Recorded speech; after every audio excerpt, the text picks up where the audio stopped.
నమస్తే D5 news స్వాగతం. నా పేరు సూర్య. విజయనగరం జిల్లాలో మొట్టమొదటిసారి బొండవల్లి మండలం గొట్టంలో రెవెన్యూ సదస్సు ప్రారంభించారు మంత్రి కొండపల్లి శ్రీనివాస్. గ్రామస్థాయిలో దీర్ఘంగా పరిష్కారం కానీ సమస్యలను పరిష్కరించేందుకు వీలుగా ఈ రెవెన్యూ సదస్సులు అని మంత్రి అన్నారు. రెవెన్యూ సదస్సుకు పెద్ద ఎత్తున గ్రామస్తులు హాజరయ్యారు. మళ్ళీ తిరగకుండా గవర్నమెంట్ ల్యాండ్ పడిపోయింది, మాది గవర్నమెంట్ ల్యాండ్ పడిపోయింది అంటారు.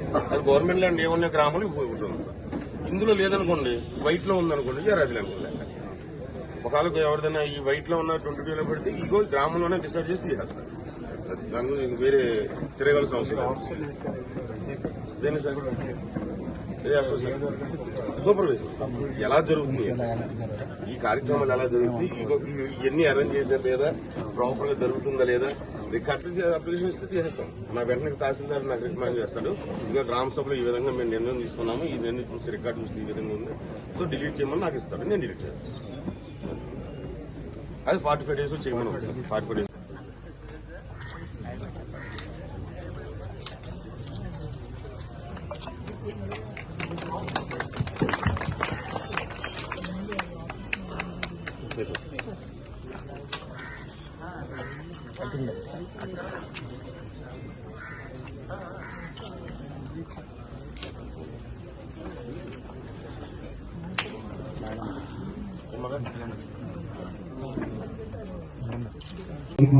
ముందున్న పెద్దలకి ప్రజలకు నమస్కారాలు.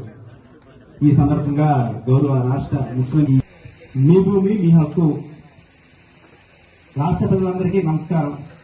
మీ అందరి ఆశలు ఆకాంక్షల మేర రెవెన్యూ సదస్సు నిర్వహణ తలపెట్టాం.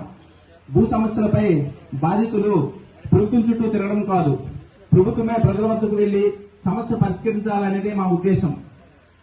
సదస్సుల నిర్వహణ క్రమం ఎలా ఉంటుంది? గ్రామ స్థాయిలో భూములకు సంబంధించిన సమస్య భూ యజమానులు అధికారుల దృష్టికి తీసుకురావచ్చు. జిల్లా కలెక్టర్ సమయంలోగా దరఖాస్తులు స్వీకరించి వాటిని పరిష్కరిస్తారు.